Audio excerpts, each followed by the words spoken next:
Channel నేను మీ Kavya. So దాదాపు 6 గంటలుగా హరీష్ రావు గారి విచారణ కంటిన్యూ అవుతుంది సిట్. అయితే ఇక్కడ ఇంకొక ట్విస్ట్ ఏంటంటే ముందు అడ్వకేట్స్తో అలో చేస్తాము అని చెప్పినప్పటికీ అడ్వకేట్ని అలో చేయకుండానే విచారణ అనేది కంటిన్యూ అవుతుంది. సో ఆయన కోసం అటు సిద్దిపేట నియోజకవర్గం నుంచి ఉదయం నుంచి మనం చూస్తున్నాం. అండ్ దాంతోపాటు కార్యకర్తలు కలవడానికి వచ్చిన ఎవరిని కూడా అలో చేయని పరిస్థితి. అయితే అట్లీస్ట్ వాళ్ళని అలో చేయకుండా లీగల్ టీంని అయితే అలో చేయాల్సిన పరిస్థితి, కానీ వాళ్ళని కూడా అలో చేయకుండానే ఈ విచారణ అనేది కంటిన్యూ అవుతుంది. ప్రజెంట్ మనకి లీగల్ టీం ఉన్నారు, ఒకసారి మాట్లాడదాం భరత్ గారితో. సరే ఏంటి లీగల్ టీం కూడా అలో చేయని పరిస్థితిలో అంత సీక్రెట్గా జరుగుతున్న ఇన్వెస్టిగేషన్ ఏంటి? ఇప్పుడు ఈ కేసు 2 ఏళ్ళు అవుతుందమ్మా. 2 ఇయర్స్, దాదాపు 2 ఇయర్స్ అవుతా ఉంది. దీని మీద చాలామందిని అరెస్ట్ చేశారు, వారిని జైలుకు పంపించారు. తర్వాత మొదటి ఛార్జ్ షీట్ వేశారు, రెండో ఛార్జ్ షీట్ వేశారు. ఆ ఛార్జ్ షీట్లు వేసిన తర్వాత వాళ్ళకి బెయిల్స్ కూడా వచ్చినాయి, సుప్రీంకోర్టు దాకా పోయినాయి బెయిల్ అప్లికేషన్స్. సడన్గా ఇవాళ ఆకాశం నుంచి సిట్ అపాయింట్ చేస్తున్నాం అని అన్నాను. కారణం చెప్పలే, దాంట్లో ఎందు మూలంగా సిట్ అవసరం ఏర్పడింది అనేది కారణం చెప్పా. సిట్ అని అన్నారు. ఈ మధ్యకాలంలో ఇష్టానుసారంగా ఈ ఒక మలేషియస్ క్యాంపెయిన్, అంటే దుర్మార్గమైన వ్యక్తిత్వ హననానికి సంబంధించిన క్యాంపెయిన్ చేశాను. ఇందులో సినిమా యాక్టర్ల గురించి మాట్లాడారు, ఇందులో జడ్జీల గురించి మాట్లాడారు, ఇందులో ప్రతి ఒక్కరి గురించి మాట్లాడినారు. ఇప్పుడు ఎవరైతే ఈ విషయాల గురించి మాట్లాడారో, జడ్జిల పేర్లు పెట్టి రాసిన వాళ్ళు ఎవరైతే ఉన్నారో వాళ్ళకి నోటీసులు పోలే. వాళ్ళకి మీకు ఎక్కడి నుంచి వచ్చింది ఈ ఇన్ఫర్మేషన్ అని వాళ్ళకి నోటీసులు ఇవ్వలేదు. తర్వాత సినిమా యాక్టర్ల పేర్లు తీసేసేసి తర్వాత పొలిటీషియన్స్కి అంటగట్టి వాళ్ళని బెదిరించినారని తర్వాత ఏవైతే ఉన్నాయో ఇంత మటుకు ఈ ఛార్జ్ షీట్లు వేసిన దాంట్లో కానివ్వండి, ఇన్వెస్టిగేషన్ రిపోర్ట్స్లో కానివ్వండి, ఇంత మటుకు ఎక్కడ ఇలా ఇప్పుడు ఈ ప్రభుత్వం యొక్క పోలీసే చేసింది, ఎక్కడ రాలేదు. మళ్ళీ ఇవాళ సడన్గా సిట్ ఎందుకు వేసినారు, ఏ కారణం చేత వేసినారు తెలవదు. చెప్పాల్సిన బాధ్యత ఉన్నదని గవర్నమెంట్ అనుకోలేదు. ఇవాళ సడన్గా సిట్ వేసేసేసి హరీష్ రావు గారు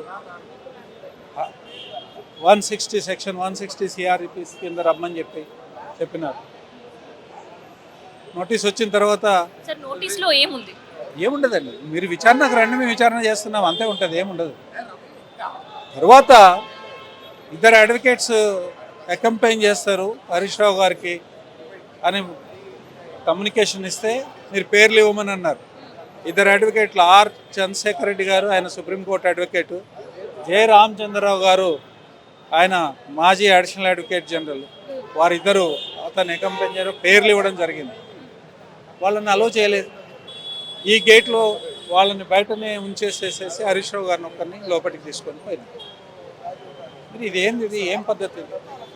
మీకు ఏ ఉద్దేశాలు వారిని ఎల్ ట్రీట్ చేసే కార్యక్రమమే లేకపోతే వారికి సరైన మర్యాద ఏదైతే లెజిస్లేటర్గా, మాజీ మంత్రిగా, తర్వాత అసెంబ్లీ బీఆర్ఎస్ పార్టీ ఉప లీడర్గా ఆయనకి రావాల్సిన గౌరవం అన్నిటికన్నా ఒక సిటిజన్గా ప్రాథమిక హక్కులు ఏవైతే ఉన్నాయో ఆర్టికల్ 19 కింద, ఆర్టికల్ 21 కింద ఉన్న ప్రాథమిక హక్కులు ఏవైతే ఉన్నాయో వాటికి గ్యారంటీగా ఉండాల్సిన అడ్వకేట్స్ ఎవరైతే ఉంటారో వారిని ఎందుకు రానియలేదు?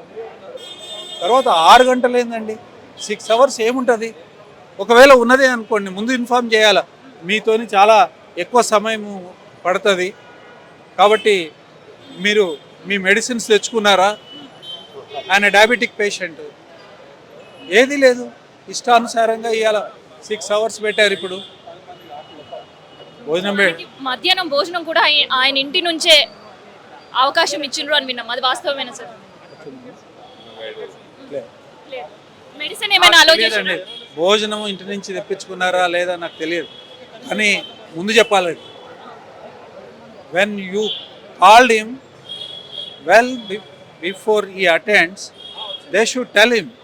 మీకు 3 గంటలు పడుతుంది, 6 గంటలు పడితే సుమారుగా తెలియదండి ఎన్ని గంటలు పడుతుందో. ఇన్వెస్టిగేట్ చేసే వాళ్ళకి తెలియదా?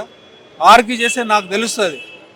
కోర్టు ముందు ఆర్గ్యూ చేసేటప్పుడు ఈ కేసుకి 3 గంటలు పడుతుంది, 2 గంటలు పడుతుంది, 1 గంట ఎక్కువ కావచ్చు, ఒకవేళ పోస్ట్పోన్ అయితే ఇంకా కూడా ఎక్కువ కావచ్చు. కానీ ఒక ఇండికేషన్ ఇయ్యరానండి పోలీస్ స్టేషన్. మీరు అడ్వకేట్ని అలౌ చేయనప్పుడు ఇండికేషన్ ఇవ్వాలి కదా. ఏం సామాన్యమైన వ్యక్తి ఆయన హరీష్ రావు గారు అంటే 3 సార్లు మంత్రి, సో కోర్టు 5 సార్లు లెజిస్లేటర్. మరి అట్లాంటి ఆయనకి ఇదేం మర్యాద ఇది? తర్వాత అసెంబ్లీకి is deputy leader of BRS party in the assembly. ఇష్టానుసారంగా ఎందుకు చేస్తున్నారు? మాకున్నది ఎందుకు చేస్తున్నారు అనే దాని మీద మాకు ఐడియా ఉంది. హరీష్ రావు గారు ఇలా ప్రజల పక్షంలో నిలబడి కొట్లాడుతూ ఉన్నారు, ప్రజల హక్కులు కాపాడేదానికి కొట్లాడుతూ ఉన్నారు. కాబట్టి ఆయనని ఇబ్బంది పెట్టే కార్యక్రమం చేస్తారు. సో చాలా సందర్భాల్లో కూడా అటు కేటీఆర్ గారు కావచ్చు, హరీష్ రావు గారు కావచ్చు, ఇది పసలేని కేసు, కావాలని ఇబ్బందులు పెట్టడానికి ఇట్లాంటి కేసులని సిట్టులని మా పైన వేస్తున్నారు, నోటీసులు పంపిస్తున్నారు అంట. సో అందులో వాస్తవం ఎంత? వాస్తవం ఉన్నది కాబట్టి కన్నా కేటీఆర్ గారు చెప్పినారు, ఇవాళ కూడా చెప్పినారు, అనేక సందర్భాలలో చెప్పినాము. అది కాదండి, అసలు ఏ దేశంలో ఎవ్వరు చేయట్లేదు ఫోన్ ట్యాపింగ్, ఏ ప్రభుత్వం చేయట్లేదు, కేవలం కేసీఆర్ గారు ప్రభుత్వం తప్ప అన్నట్టుగా ప్రొజెక్షన్ ఇచ్చినారు. కేంద్ర ప్రభుత్వము 11 నుంచి 14 సంస్థలు ఫోన్ ట్యాపింగ్ చేస్తున్నాయి. ఢిల్లీ పోలీస్ యాక్ట్ కింద ఉండే పోలీసులు అందరూ కూడా ఫోన్ ట్యాపింగ్ చేస్తారు. తర్వాత కమిషనరేట్స్ అన్నీ కూడా ఫోన్ ట్యాపింగ్ చేసేదానికోసము అవకాశం ఉంది. అన్ని రాష్ట్ర ప్రభుత్వాలు ఫోన్ ట్యాపింగ్ చేసేదానికి అవసరం ఉంది, వారి వారి అవసరాన్ని బట్టి. ఇవాళ ఈ దినము అంటే ఈ సంవత్సరంలో కేంద్రము రాష్ట్రాలు అన్ని కలిపి 20,000 మంది ఫోన్లు ట్యాప్ చేస్తారు సుమారుగా. పోలీసులకి తర్వాత వ్యవస్థలకి శాంతి భద్రతలని కాపాడే బాధ్యత ఉంటుంది కాబట్టి దానికి పర్మిషన్లు తీసుకునే చేస్తారు. ఆ పర్మిషన్లు ఆ రూల్స్కి అనుగుణంగానే కేసీఆర్ ప్రభుత్వంలో ఉన్నప్పుడు చేసినారు తప్ప దానికి వ్యతిరేకంగా చేయలేదు అనేది కేసీఆర్ గారు సుస్పష్టంగా చెప్పినారు. దాంట్లో ముఖ్యమంత్రులది మంత్రులది ప్రమేయం ఉండదు కూడా అని చెప్పినారు. మీరు ఇన్వెస్టిగేషన్ చేసుకోండి, కానీ ఈ ఇన్వెస్టిగేషన్ పేరు మీద ప్రతిపక్షం యొక్క గొంతు నొక్కాలి, వారి హక్కులను భంగం చేయాలి, ప్రజలను భయభ్రాంతులను చేయాలి అనేది ఏదైనా కనుక మాట్లాడితే అది చెల్లనేరదు, ప్రజలు ఒప్పుకోరు. దాని పరిణామాలు ప్రజాక్షేత్రంలో ప్రభుత్వం చవి చూడాల్సి వస్తుంది. సో ఇప్పటికే ప్రభాకర్ రావు గారు, శ్రవణ్ గారు, తర్వాత ఇవాళ హరీష్ రావు గారు. సో నెక్స్ట్ మాజీ ముఖ్యమంత్రిగా కేసీఆర్ గారి పైన కూడా టార్గెట్ కాబోతుంది, సిట్ విచారణని ఆయన కూడా నోటీసులు అందబోతున్నాయి అనే వార్తలు వినిపిస్తుంది. నేను స్పెక్యులేట్ చేయదలుచుకోలేదు, ఇట్లాంటి విషయాలు స్పెక్యులేషన్ చేసి ఉపయోగం లేదు. ప్రజలు కళ్ళు ఓపెన్ చేసి చెవులు ఉపయోగించి జరుగుతున్నది వింటున్నారు, చూస్తున్నారు. ఈ ప్రభుత్వం చేయాల్సిన పనులు చేయకుండా చేయకూడని పనులు చేస్తే ప్రజాక్షేత్రంలో సరైన సమాధానం చెప్తారు వాళ్ళు.